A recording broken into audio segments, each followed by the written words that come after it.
Seneca, one of the most influential Stoic philosophers, lived a life marked by great achievement but also immense adversity.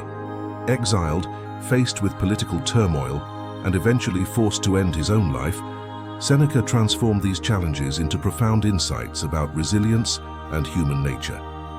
His writings teach us that while we cannot control life's hardships, we can control how we respond to them. By adopting Seneca's principles, we can reframe adversity as an opportunity for growth and develop the strength to face life's challenges with courage and composure. 1. Focus on what you can control.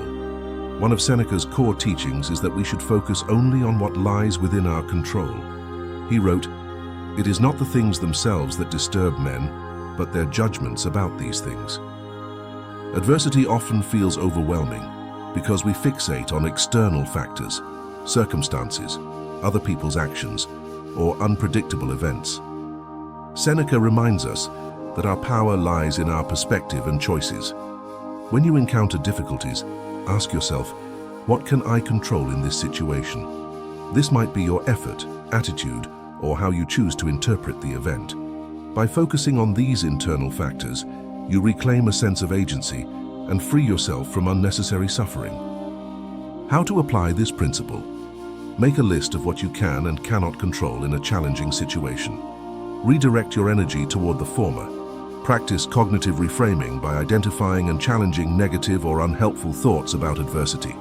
Reflect on a past hardship and identify how shifting your focus to controllable factors could have made the experience more manageable. 2. Adversity as a test of character. Seneca believed that adversity is not something to fear, but an opportunity to prove and strengthen your character. He wrote, "Difficulties strengthen the mind, as labor does the body." For Seneca, challenges reveal who we are and provide a stage on which to practice courage, patience, and resilience. Instead of avoiding or resenting difficulties, embrace them as tests that shape you into a stronger person. Adversity is not the enemy. It's the forge in which greatness is formed. How to apply this principle? When faced with a challenge, ask yourself, what virtue can I practice here? This might be patience in a traffic jam, courage during a difficult conversation, or perseverance when pursuing a goal. Keep a journal of challenges you face and the strengths you develop as you overcome them. Over time, this will build your confidence in handling future adversities. View setbacks as opportunities to refine your values and principles. Each challenge is a chance to act in alignment with your highest self. 3. Reframe setbacks as neutral events. Seneca often emphasized the idea that events are neither good nor bad. Our interpretations make them so. He wrote, "A setback has often cleared the way for greater prosperity. Many things have fallen only to rise to more exalted heights." By reframing setbacks as neutral events, you can free yourself from emotional turmoil and approach problems with a clearer perspective. For example, losing a job might initially feel like a catastrophe, but it could also be an opportunity to pursue a more fulfilling career. Reframing doesn't deny the difficulty of a situation. It helps you see the potential for growth within it. How to apply this principle? Practice reframing by asking, what's another way to view this situation? Look for potential benefits or lessons hidden within the challenge. Remind yourself that every setback is temporary. Visualize how this difficulty might lead to a better outcome in the long term. When something goes wrong, pause and reflect. Is this truly a disaster, or is it simply unexpected? Reframing the event as neutral creates emotional distance and clarity. 4. Cultivate gratitude amid hardship. Seneca believed that gratitude was a powerful antidote to despair. He wrote, "Nothing is more honorable than a grateful heart." Even in the midst of hardship, there is always something to be thankful for, whether it's the support of loved ones, the strength you've built, or the opportunity to learn from adversity. Gratitude shifts your focus from what's wrong to what's right, helping you maintain perspective and resilience. It doesn't erase challenges, but it reminds you that life, even in its difficulties, contains beauty and value. How to apply this principle?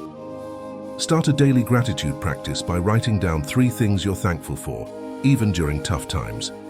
During moments of hardship, ask yourself, what is this challenge teaching me? What strength or skill am I gaining? Express gratitude to those who support you through adversity.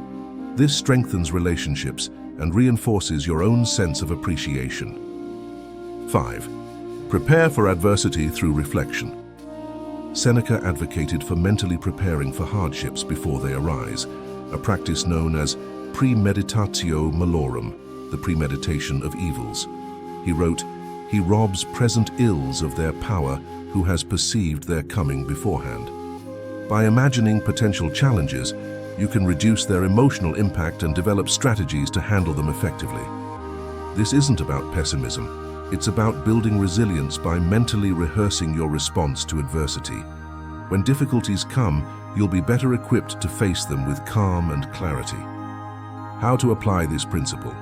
Spend a few minutes each day imagining potential challenges in your personal or professional life. Reflect on how you would respond constructively. Use journaling to explore possible scenarios and prepare solutions. For example, if I lose my job, what steps would I take next? Combine this reflection with gratitude by appreciating the stability you currently have while preparing for change. 6. Master emotional control. Seneca believed that emotional stability was essential for navigating adversity with grace. He taught that emotions like anger, fear, or envy cloud judgment and lead to irrational decisions. In his essay on anger, he wrote, "The greatest remedy for anger is delay."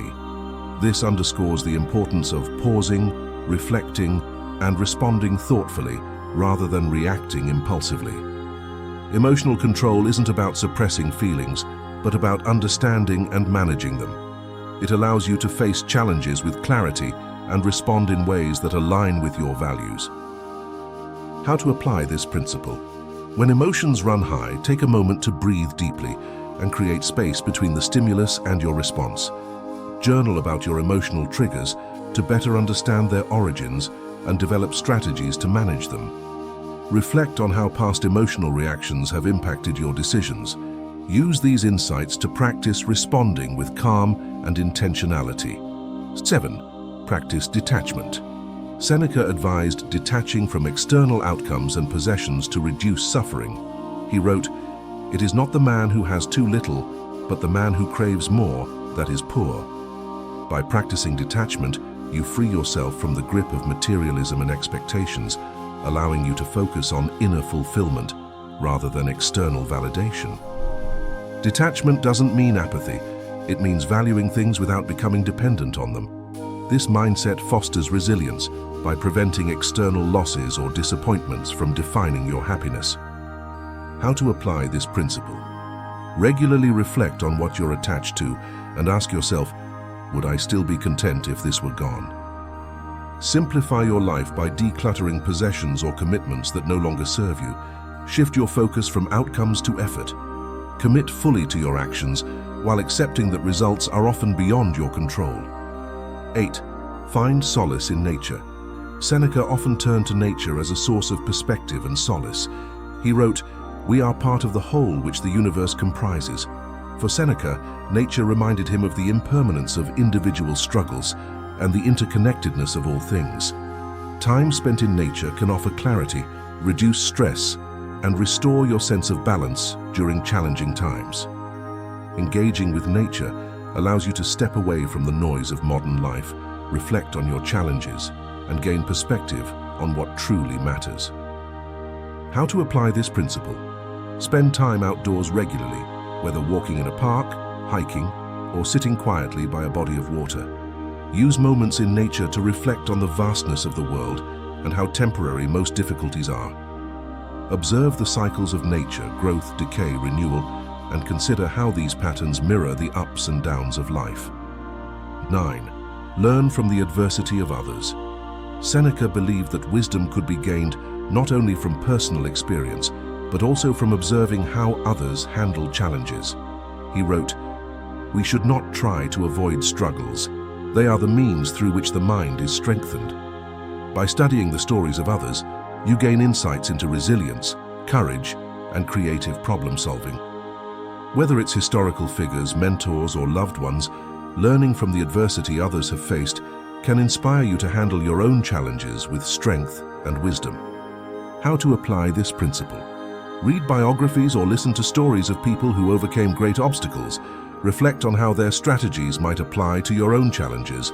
Seek advice from mentors or peers who have faced similar difficulties. Use their experiences as a guide. Share your struggles with others who may have insight. Conversations often reveal perspectives you hadn't considered. 10. Focus on the present moment. Seneca taught that much of our suffering comes from dwelling on the past or fearing the future. He wrote, "True happiness is to enjoy the present without anxious dependence upon the future." By grounding yourself in the present, you free your mind from unnecessary worry and gain clarity to face challenges more effectively.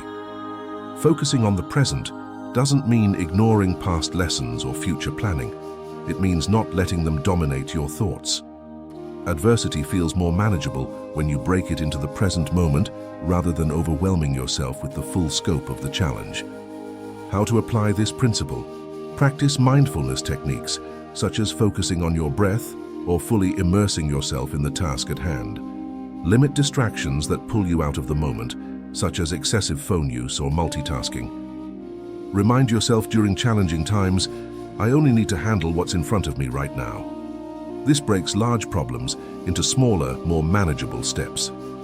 Final thoughts: turning adversity into strength. Seneca's wisdom teaches us that adversity is not something to avoid, but an integral part of life's journey. By focusing on what we can control, viewing setbacks as opportunities, practicing gratitude, reframing challenges, and preparing for hardships, we can transform obstacles into stepping stones for growth. Living like Seneca isn't about seeking a life free of challenges. It's about cultivating the strength, perspective, and resilience to thrive in their presence. Let his teachings inspire you to embrace adversity as a teacher, knowing that each difficulty you face is an opportunity to become stronger, wiser, and more aligned with your highest self.